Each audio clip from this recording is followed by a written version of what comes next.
Wow, Globy, water sure is heavy. You can get a really good workout just lifting water. 1 gallon of water weighs almost 4 kilograms. That's over 8 pounds, or as much as lifting 2 bags of flour or sugar at the same time. And did you know that over half the human body is water? We use water to break down food and get rid of waste. We also use water to transport food through the body. In fact, all living things need a regular supply of water to stay healthy. You have probably been told that you need to drink at least 8 glasses of water every day. But we use water in lots of other ways as well. Think about how much water we use for showers, to wash our clothes, to flush our toilets, or to prepare our food. Most people in the United States use at least 302 liters, or about 80 gallons of water each day. That's a lot of water. Astronauts need to use water too, but all the water for the International Space Station, or for any future long-term missions, has to be sent up on a spacecraft, like the shuttle. Think about how much weight that must add to the spacecraft. The more the spacecraft weighs, the more fuel it needs, and the more expensive it becomes to send into space. Besides, water takes up a lot of space. If NASA wants to send astronauts somewhere for a long period of time, they need to bring an enormous amount of water to survive. Or would they? Since October of 2000, a full-time crew of 3 people has lived on the International Space Station. The ISS was built by several countries, all working together.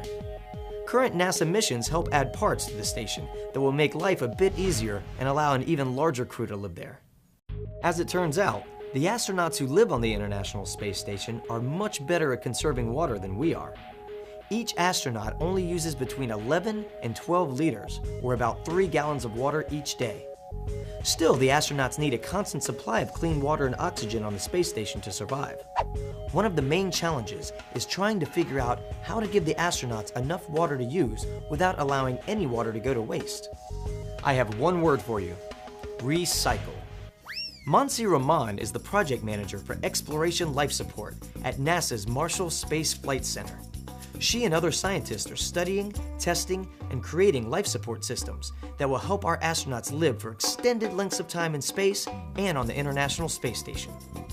This wonderful facility is actually the place where we bring people to come and exercise. This is the place where we collect all human metabolic loads, which mainly means we collect humidity from sweat and respiration. We collect humidity from food, because we cook foods in here too.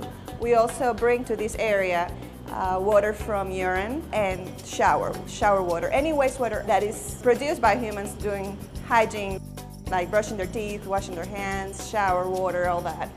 It's put together in this area. That's right. They're actually testing ways to use every bit of water on the ISS.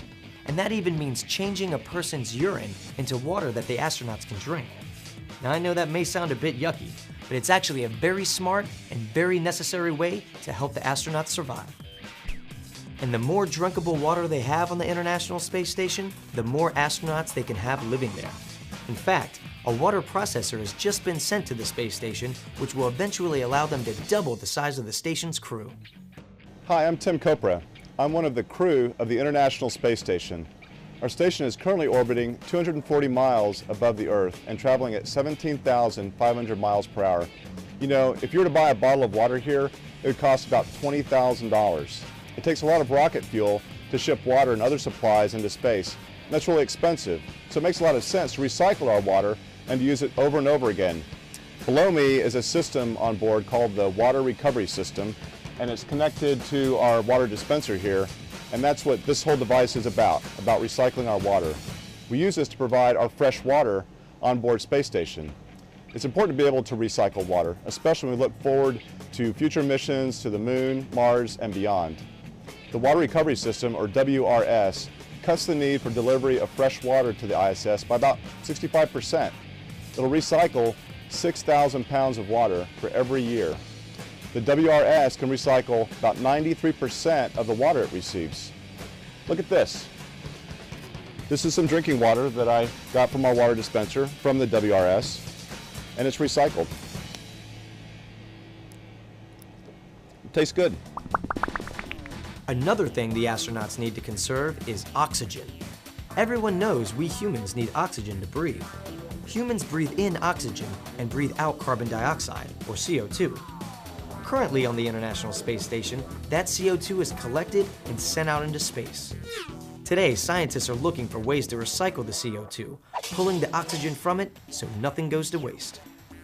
Scientists aren't just working on recycling water and oxygen so astronauts can live on the International Space Station. NASA wants to continue to explore faraway places in space. In order to make that happen, our astronauts will need to rely on these recycling efforts. That also means the machines that change waste into clean water and clean oxygen will need to run for long periods of time without breaking down.